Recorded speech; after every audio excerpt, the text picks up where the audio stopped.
Eklavya classes Sirsa का एकमात्र शिक्षण संस्थान जिसने दिए 400 से अधिक सीईटी क्वालिफाइंग।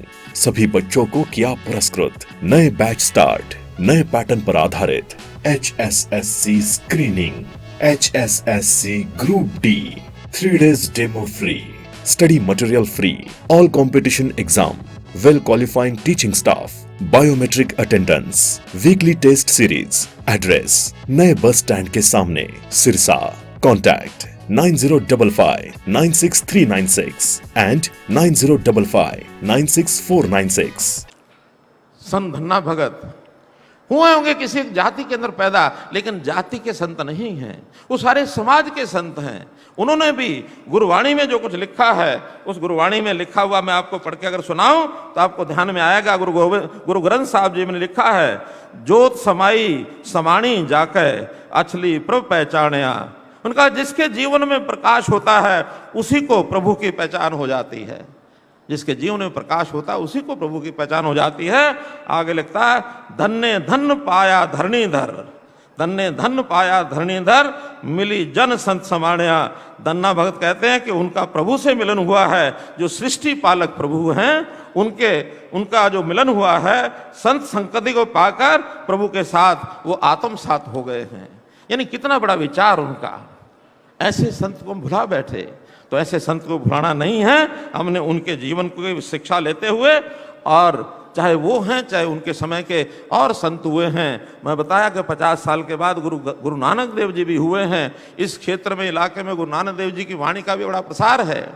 गुरु नानक देव जी ने 3 शब्द हमको दिए थे। उन्होंने कहा था कि कृत करो, अर्थात मेहनत करो, ईमानदारी से करो। दूसरा उन्होंने कहा था कि नाम जपो, भगवान को याद करो।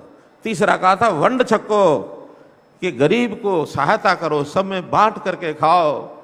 तो सब बांटेंगे, समाज का एक दर्शन ये उन्होंने हमारे सामने रखा था। तो ऐसा करते करते मेरा तो यही कहना है कि संतों की इन वाणी को याद करते हुए मैं तो धन्ना भगत जी के नाम को, उनकी यादगार अमर बनी रहे, इसके लिए कुछ बातें जरूर आपको कहना चाहूंगा। एक तो कहीं ना कहीं हमारी जो पाठ्य पुस्तकें हैं, संतों का जहां उल्लेख होगा वहां धन्ना भगत जी के नाम का भी उल्लेख जरूर कराएंगे, ताकि उनको हम याद रखें। अभी पीछे धन्ना भगत स्कूल में मैं गया था, उन्होंने कुछ मांग पत्र रखा था।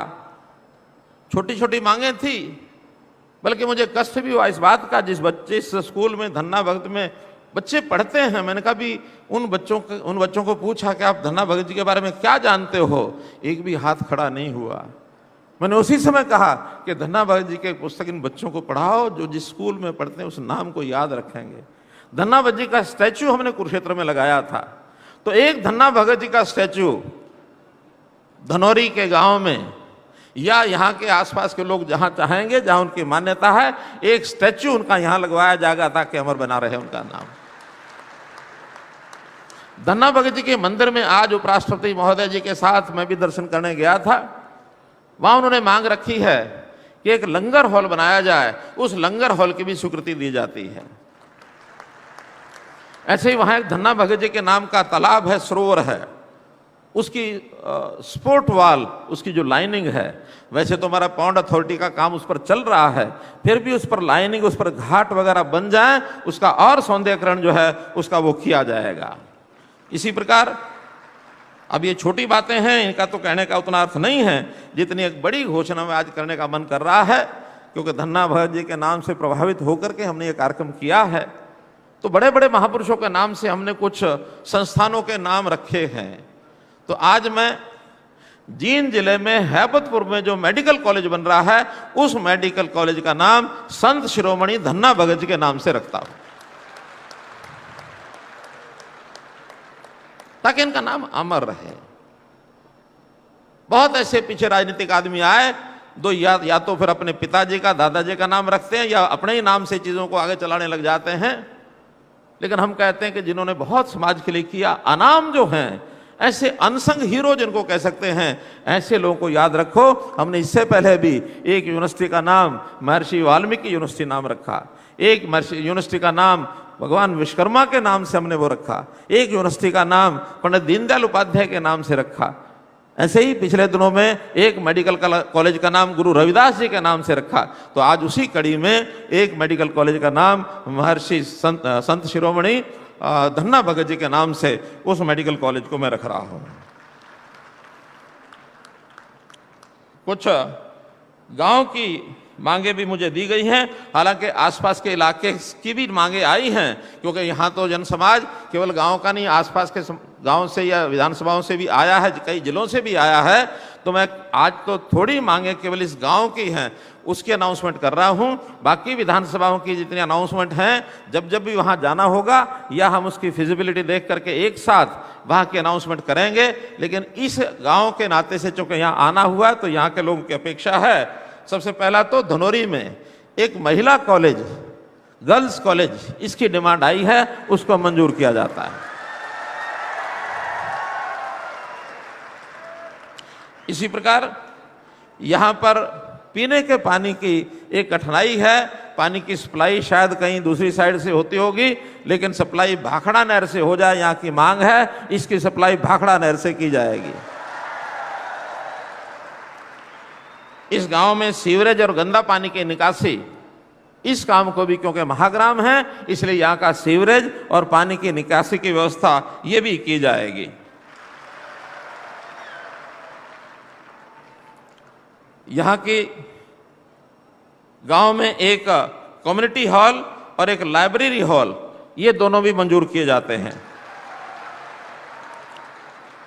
अनाज मंडी, उसमें कच्चे फड़ हैं, उसको पक्का कराना, आरसीसी का कराना, गेटों के रिपेयर, पेंट कराना, मंडी में जो कैटल शेड बना है उसको तोड़ करके उसकी जगह और कोई व्यवस्था उसकी की जाए, एलटी लाइन बिछा करके लाइट की व्यवस्था की जाए और मार्केट कमेटी का कार्यालय बनाया जाए, पीने के पानी वाटर सप्लाई का जो सिस्टम है मंडी का वो सब किया जाए। इसके लिए 7 करोड़ रुपया मंजूर किया जाता है। यहाँ की जो गौशाला जिसकी चर्चा हुई है, वैसे तो गौशालाओं का हम सभी गौशालाओं में ये व्यवस्था करने वाले हैं। 1-2 दिन में हमने इस बार गौशालाओं का बजट वो काफ़ी बढ़ाया है। पहले 40 करोड़ रुपया बजट होता था, इस बार उसको 400 करोड़ किया है। कुछ नई गौशालाएं बनाई जाएं, इसके लिए हम उनके लिए अनुदान उनको देंगे, ताकि जो सड़कों पर घूमने वाला पशुधन है, बेसहारा पशुधन, इनके लिए नई गौशालाओं बनाने के लिए हमने अनुदान देने की बात की है। लेकिन चलती हुई गौशालाओं में भी थोड़ा बहुत योगदान, जैसे जनता तो खूब करती है, लेकिन हम भी अपनी ओर से थोड़ा थोड़ा योगदान, ताकि गौशाला में चारा आदि खरीदने का काम वो कर सकें। यहाँ की जो गौशाला है, बाकी अनुदान तो आएंगे, लेकिन आज केवल इस कार्यक्रम में आने पर इन्होंने याद कराया है, तो 21 लाख रुपया उस गौशाला के लिए भी देके जा रहा हूँ।